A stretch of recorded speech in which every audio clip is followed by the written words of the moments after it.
두 번째가 오른쪽 하단에 보면 통정허위 표시라고 되어 있습니다.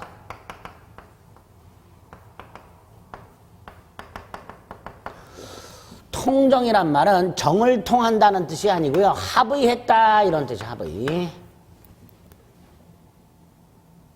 그 다음에 108조 1항에서는 뭐라고 되어 있어요? 상대방과 통정한 허위의 의사표시는 무효로 한다 이렇게 되어 있습니다. 그리고 2항에 보면 아까 107조에서는 안 봤던 거 전항의 무효는 선의 제3자에게 대항하지 못한다 이렇게 되어 있습니다.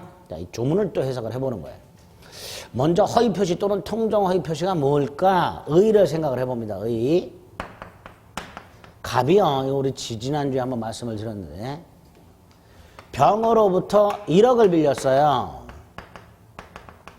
근데 안 갚아 돈을. 자, 이때 채권자는 자신이 빌려준 돈을 회수하는 방법 중에 하나가 채무자 부동산을 경매를 넣어서 강제집행, 그 경매 대가로부터 회수하는 방법이 있어요. 그렇죠? 네? 그냥 채무자가 돈 안 갚으면 채무자 뭐 부동산이든 동산이든 경매 넣어가지고 그 경매 대가도 회수할 수 있다 이렇게 생각하세요. 그걸 강제집행이라 해요. 이때 얘는 순순히 경매 당하지 않습니다. 재산을 빼돌립니다. 어젠가도 걸렸던데 보니까 고액 세금 체납자가 자기 돈으로 된 부동산은 전혀 없고 말이죠. 살고 있는 집으로 들이닥쳤더니 전부 뭐 보석이나 뭐 이런 걸로 다 현금화 해가지고 쌓아놓고 있다가 뺏겼죠. 이런 거예요. 재산 빼돌리는 경우가 생겨요. 채무자 갑이 채권자의 강제집행을 면할 목적으로, 피할 목적으로 재산을 숨겨요. 누구한테 숨겨두냐? 친구 을을 만나가지고 친구 을하고 짜. 뭐라고 짜? 마치 매매를 한 것처럼. 그래서 을의 이름으로 등기를 넘겨놔. 자, 이때 갑. 이 땅을 실제 팔 생각이 있다 없다? 없죠? 근데 매매계약서를 썼어. 다시 말해서 팔겠다고 표시한 거예요. 갑은 실제로 이 땅을 팔 생각이 없으면서도 팔겠다고 표시한 거예요. 즉 갑에 비진이가 있어요. 그죠? 근데 이 을은 갑이 팔 생각이 없다라는 것을 갑의 진이가 아님을 을은 안다 모른다? 알죠. 을한테 얘기 다 했어요. 내가 이제 채권자 병이 자꾸 경매를 넣으니까 네 이름으로 좀 돌려놓자. 나는 팔 생각은 없다. 얘는 알아요 이거를. 그 아는 걸로 끝난 게 아니라 을은 갑하고 계약서를 썼죠. 그죠? 합의해 준 거예요. 갑의 이런 짓거리에 을이 합의를 해 준 거예요. 결국 허위 표시는 상대방하고 합의를 한 비진이 표시. 이게 허위 표시가 되는 거예요. 허위 표시의 뜻이 뭐라고요? 상대방과 합의를 한 비진이 표시가 됩니다. 그래서 허위 표시 속에는 필연적으로 뭐가 들어있어요? 비진이 표시가 들어있어요. 상대방과 합의한 비진이 표시. 이게 허위 표시예요. 두 번째, 아까 비진이 표시에서 갑이 진이 아님을 상대방이 알거나 알 수 있었을 때 무효였었죠. 근데 이거는 갑의 진이 아님을 상대방이 알지요. 플러스 뭐까지 해줬어요? 합의까지 했으니까 당연히 뭐가 돼요? 당연히 무효가 되는 거예요. 그쵸? 네? 그래서 108조는 무효로 한다 이렇게 돼 있는 거예요. 갑의 비진이에 대해서 을이 알면서 합의까지 했었으니까 당연히 무효가 된다는 거죠. 됐죠? 자, 그러면 가장매매가 무효가 됐어요. 갑과 을의 매매가 허위 표시로서 무효가 됐어요. 그럼 이 등기도 무효가 돼요. 등기가 무효라는 건 을은 소유권 취득한다 못한다? 못한다는 거죠.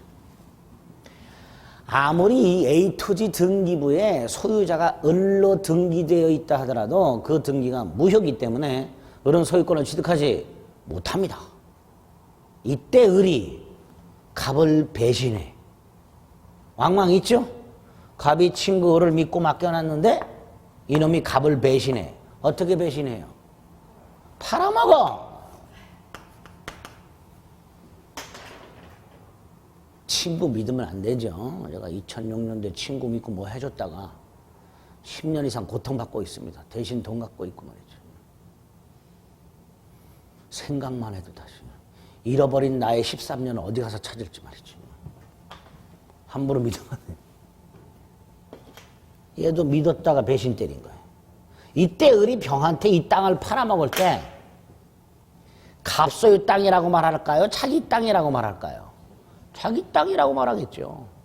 그럼 이 병은 을 등기가 무효라는 사실, 을이 소유권이 없다라는 사실을 알까요? 모를까요? 몰라요. 선이. 보통은. 근데 우리 지지난주 이중매매를 말씀드릴 때 제2매매가 반사회 질서행위는 무효라면 제2매수인 등기도 무효고 따라서 제2매수인은 소유권을 취득하지 못하니까 제2매수인과 거래한 사람은 설령 선이라 하더라도 소유권을 취득하지 못한다. 그래서 제가 그랬죠? 등기 믿지 마세요. 이렇게까지 말씀드려요. 그럼 이것도 마찬가지여야 돼요. 병은 아무리 을 등기가 무효고 을이 소유권이 없는데 그걸 몰랐다 하더라도 소유권을 취득할 수가 없어야 돼요. 그런데 108조 2항에서 뭐라고 해놨냐면 허위 표시의 무효를 선의 제3자에게는 대항하지 못한다. 이렇게 되어있어요. 이 대항이란 말은 주장이란 말로 바꿔서 생각하시면 돼요. 그럼 이렇게 돼요. 갑이 을과 가장매매를 해서 을에게 등기를 넘겨놨는데 을이 마치 자기 것인 양 병에게 팔았어요. 나중에 그 사자한 갑이 병을 찾아가서